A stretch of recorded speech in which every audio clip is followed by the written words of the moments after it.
Neoplatonism is a philosophy that finds its ultimate inspiration from Plato. It's based primarily on a reading of Plato's dialogues. Platonism is characterized by an intense concern for the quality of human life, always ethical, often religious, and sometimes political. It's based on a belief in unchanging and eternal realities, which Plato called forms. These forms are independent of the changing things of the world perceived by the senses. Platonism sees these realities both as the causes of the existence of everything in the universe and as giving value and meaning to its contents in general and the life of its inhabitants in particular.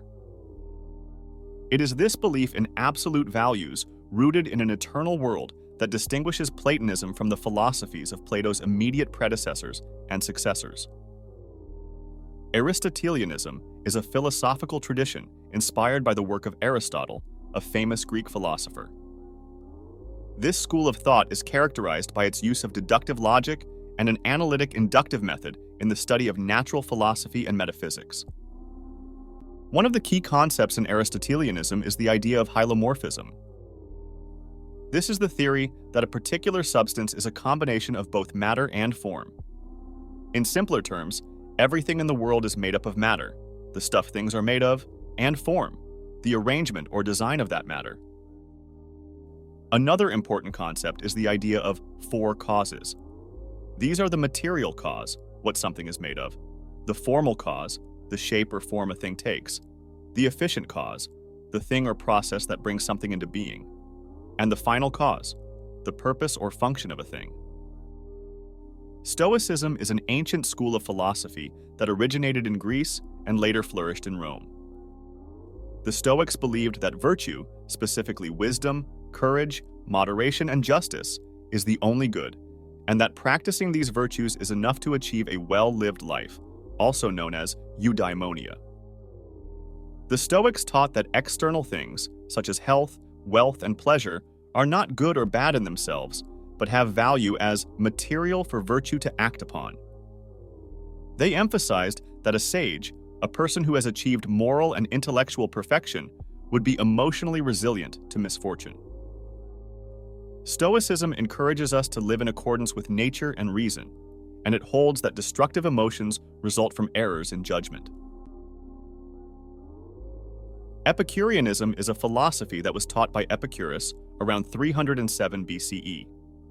It's a system of ethics that embraces every conception or form of life that can be traced to the principles of his philosophy. In popular parlance, Epicureanism means devotion to pleasure, comfort, and high living. Epicurus was an atomist and materialist, following in the steps of Democritus. His materialism led him to religious skepticism and a general attack on superstition and divine intervention. Epicurus believed that the greatest good was to seek modest, sustainable pleasure in the form of a state of ataraxia, tranquility and freedom from fear, and aponia, the absence of bodily pain, through knowledge of the workings of the world and limiting desires. Skepticism, in the realm of Western philosophy, is all about doubting and questioning different knowledge claims. The skeptics challenge the reliability of these claims by asking what principles they are based upon or what they actually establish. The term skeptic comes from the Greek word skeptikos, which means an inquirer. It was used to describe someone who was unsatisfied and still looking for truth.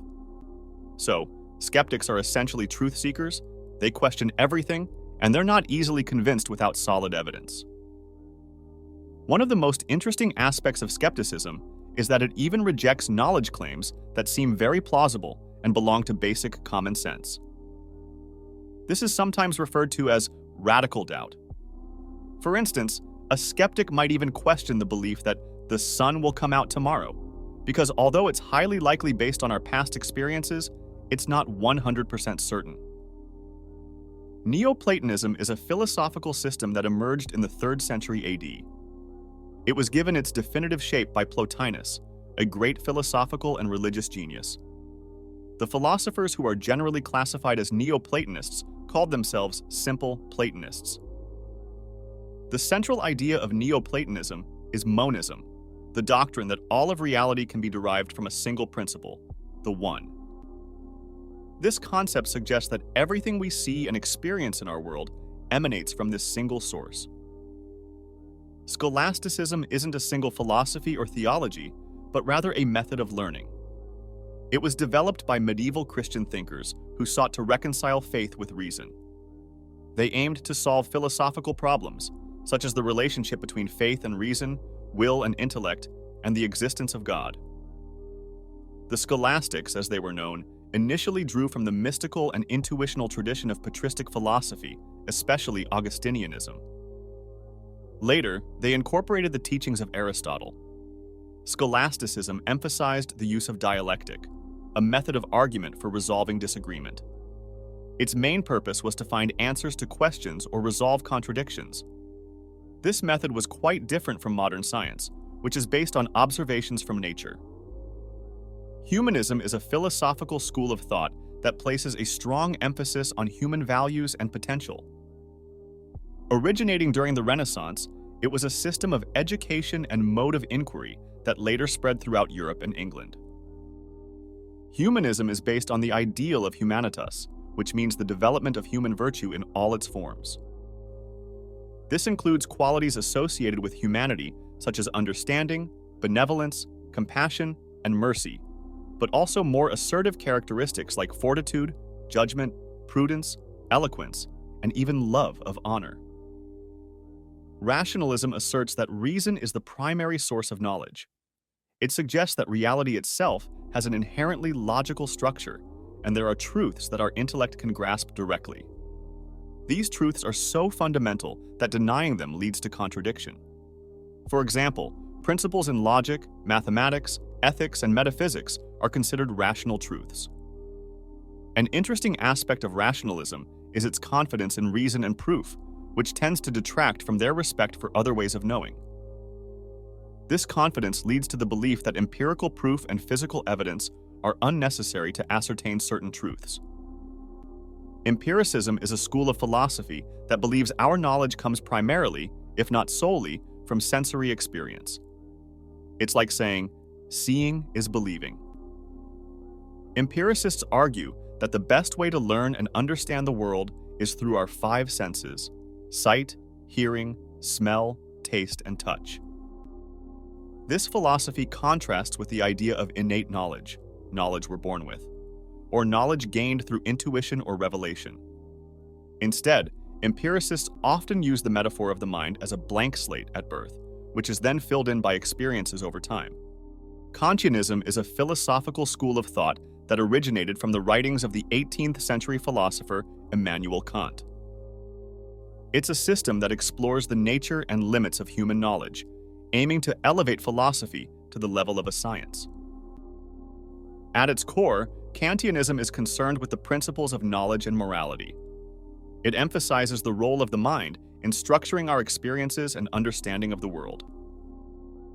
One of the key concepts in Kantianism is the categorical imperative.